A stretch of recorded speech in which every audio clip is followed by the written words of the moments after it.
তারেক রহমান কি নির্বাচনের আগে দেশেই ফিরছেন না? তিনি যদি দেশে না ফেরেন তাহলে কি নির্বাচন হবে? মানে এই ধরনের আলাপ কেউ কেউ তোলার চেষ্টা করছেন। বলা বাহুল্য এটা পরিকল্পিতভাবেই। কারো কারো মধ্যে হয়তো খানিকটা শঙ্কা ন্যাচারাল কারণেই আছে, তার ওয়েলউইশারদের মধ্যেও আছে, কিন্তু কেউ কেউ এক ধরনের মতলববাজির কারণে কাজটা করছেন। আমরা এটা নিয়ে একটু কথা বলতে চাই। বাংলাদেশে গত বেশ কয়েক মাসে একটা ঘটনা ঘটছে, বা শেখ হাসিনার পতনের পর থেকেই, সেটা হলো নির্বাচনটা ঠিকঠাক হবে কিনা। কাগজে কলমে নির্বাচনের 2 মাসের মতো মাত্র বাকি আছে, তফসিল ঘোষণা হয়ে যাওয়ার সময় হয়ে এসেছে। তারপরও কেউ কেউ কোনো একটা ছুতো পেলেই বলার চেষ্টা করেন নির্বাচন হবে কিনা বা নির্বাচন হবে না। নানা রকম ক্যালকুলেশন, ষড়যন্ত্র, নানা রকম প্রেডিকশন দেখানোর চেষ্টা করেন। সেটা আসেই। আমরা আসবো জনাব তারেক রহমানের কথা। আমরা খেয়াল করছি যে রিসেন্টলি বেগম খালেদা জিয়ার অসুস্থতাকে কেন্দ্র করে তফসিল পিছিয়ে দাও, এই ধরনের একটা আলাপ এনসিপি করছে। পিছিয়ে দাও সরাসরি না বললেও বলছেন যে এই জড়িত অস্থিরতা বা প্রবলেম ম্যানেজ না করে তফসিল যেন না দেয়া হয়। অদ্ভুত কথা। বিএনপি চাইছে না, এনসিপি চাইছে। বিএনপির সমস্যা হচ্ছে না, এনসিপির সমস্যা হচ্ছে।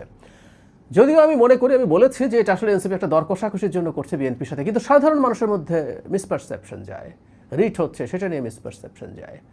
এখন আসি জনাব তারেক রহমানের কথায়। তার ব্যাপারে যে ধারণাটা কিছু কিছু হলেও তৈরি হচ্ছে, ইনফ্যাক্ট সেটার জন্য খানিকটা তার একটা স্টেটাসের ভূমিকা আছে আমরা বলবো। বেগম খালেদা জিয়া যখন সিরিয়াসলি অসুস্থ হয়ে পড়লেন, তখন জনাব তারেক রহমান যে স্টেটাসটা দিয়েছেন, সেখানে তিনি যে ধরনের বক্তব্য দিয়েছেন, যে দুটো জায়গা খুবই মানে মানুষের মধ্যে অস্পষ্টতা আরও বাড়িয়ে দিয়েছে। সেটা হলো, একটা জিনিস স্পষ্ট যে একক ইচ্ছাধীন নয়, মানে উনি চাইলেই একা সিদ্ধান্ত নিয়ে দেশে ফিরতে পারেন না। আরেকটা হচ্ছে এটা স্পর্শকাতরতা অনেক বেশি, তাই তিনি বিস্তারিত বলতে পারছেন না। ফলে মানুষের মধ্যে এই সংশয় তৈরি হচ্ছে। তার মানে এটা বুঝলেন যে চাইলেই জনাব তারেক রহমান যখন তখন দেশে ফিরে আসতে পারেন না।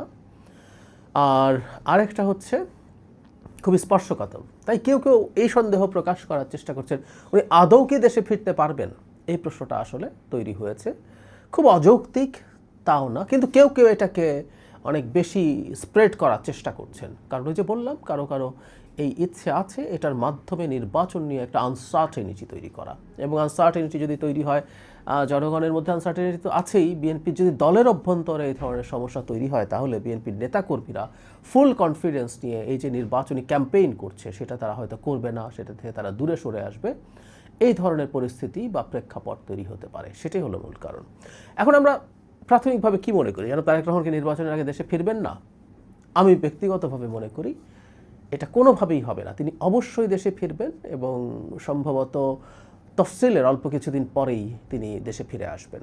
তিনি দেশে ফিরে এসে তিনি এই নির্বাচনটা লিড দেবেন, তার নেতৃত্বেই নির্বাচনটা হবে। এবং তিনি যখন নির্বাচনের একেবারে শেষ সময়ে আসছেন, তিনি দেশে আসার জনিত একটা বিরাট হাইপ তৈরি হবে। বহু বছর পর তিনি দেশে ফিরেছেন, এবং সেই হাইপটাকে দিয়েই নির্বাচনটা তারা উতরে যাবেন। এবং বলা বাহুল্য, এমনি এই নির্বাচনে তেমন কোনো প্রতিদ্বন্দ্বিতা নেই, কিন্তু তার এই হাইপটা থাকলে পরিস্থিতি প্রতিদ্বন্দ্বী দলগুলোর জন্য আরও খারাপ হবে।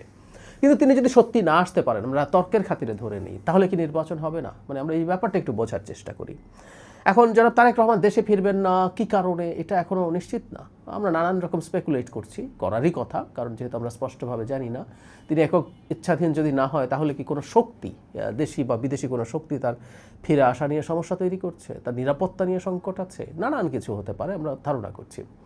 কিন্তু কোনো না কোনো কারণে, ধরলাম নিরাপত্তা হোক বা কোনো বিদেশি শক্তি তাকে ফিরতে দিতে চাইছে না, বা দেশি শক্তি ফিরতে দিতে চাইছে না। তো সেই ক্ষেত্রে জনাব তারেক রহমানের জন্য সঠিক সিদ্ধান্ত কী হবে? আবারও বলছি, আমরা তর্কের খাতিরে ধরে নিচ্ছি তিনি নির্বাচনের আগে ফিরতেই পারছেন না। তাহলে নির্বাচনের আগে তিনি যদি না ফেরেন, এখন বিএনপি নির্বাচনে কি যাবে না? কেউ কেউ বলছেন এটা হলে বিএনপি কেন নির্বাচনে যাবে, বিএনপি যদি নির্বাচন থেকে সরে আসে তাহলে নির্বাচন আর হবে না, ইত্যাদি ইত্যাদি। আচ্ছা, জনাব তারেক রহমান যদি দেশে ফিরতে না পারেন, বিএনপি যদি নির্বাচনে না যায়, নির্বাচনটা যদি হয়, সেই নির্বাচনে কে জিতবে? জামাত জেতার সম্ভাবনা আছে। বেশ কিছু স্বতন্ত্র জিতবে, বিএনপির অনেক স্বতন্ত্র হয়তো থাকবে তখন, বেশ কিছু স্বতন্ত্র জিতবে, কিন্তু ক্ষমতায় জামাত যাবে, এরকম একটা পরিস্থিতি আছে। তো সেই পরিস্থিতিতে জনাব তারেক রহমানের দেশে ফিরে আসার পথ কি ইজিয়ার হবে? জামাত ক্ষমতায়, অনেক স্বতন্ত্র আছে, তাহলে কি ওনার জন্য সহজ হবে? নাকি বিএনপি পার্টিসিপেট করলো, নির্বাচনে জিতলো, এবং সেই বিএনপি যখন ক্ষমতায় আছে, ধরে নিলাম তিনি নির্বাচনে পার্টিসিপেটই করলেন না, কিন্তু বিএনপি তার দল যখন ক্ষমতায় আছে তখন তার জন্য দেশে ফিরে আসার যেসব বাধা আছে, সেটা দেশি বিদেশি নিরাপত্তা যেটাই হোক না কেন, সেটা অতিক্রম করা সহজ হবে। খুব সহজ কাণ্ডজ্ঞানের ব্যাপার। নিশ্চিতভাবেই বিএনপি যদি ক্ষমতায় আসে তখন তার জন্য সহজ হবে।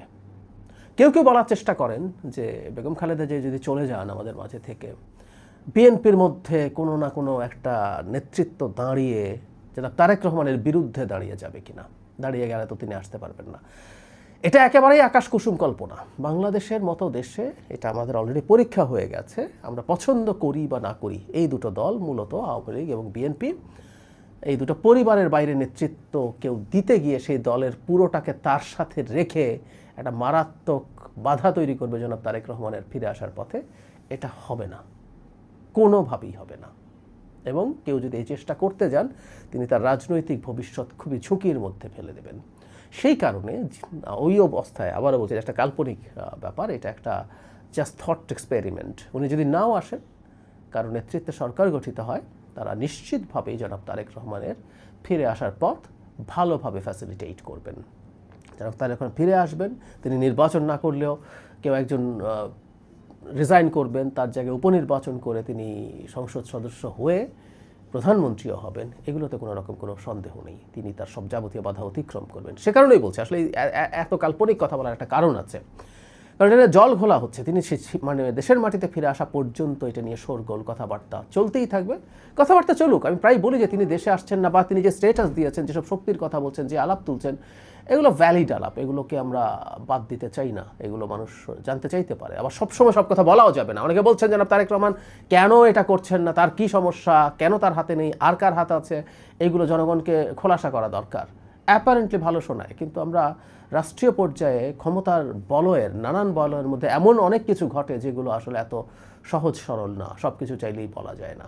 কিন্তু তিনি ফিরে আসবেন, ফিরে আসার আগ পর্যন্ত এই কথাগুলো চলতেই থাকবে যে তিনি কি করছেন না করছেন, কি সমস্যা করছেন, তিনি না আসছেন কি না, না আসলে নির্বাচন হবে কি না। মানে ওই যে বলছি যে একটা গ্রুপ চাইলেই নির্বাচন পিছিয়ে যাচ্ছে, নির্বাচন হচ্ছে না, এই আলাপ তুলতে চান। তাদের উদ্দেশ্যে বলার, আমরা আশা করি আপনারা বুঝতে পারছেন, জনাব তারেক রহমান নির্বাচনের আগে যদি ফিরে নাও আসতে পারেন, তারপরও তার দল নির্বাচনে পার্টিসিপেট করবে, নির্বাচন করবে, এবং এটাই তার জন্য বেস্ট অপশন।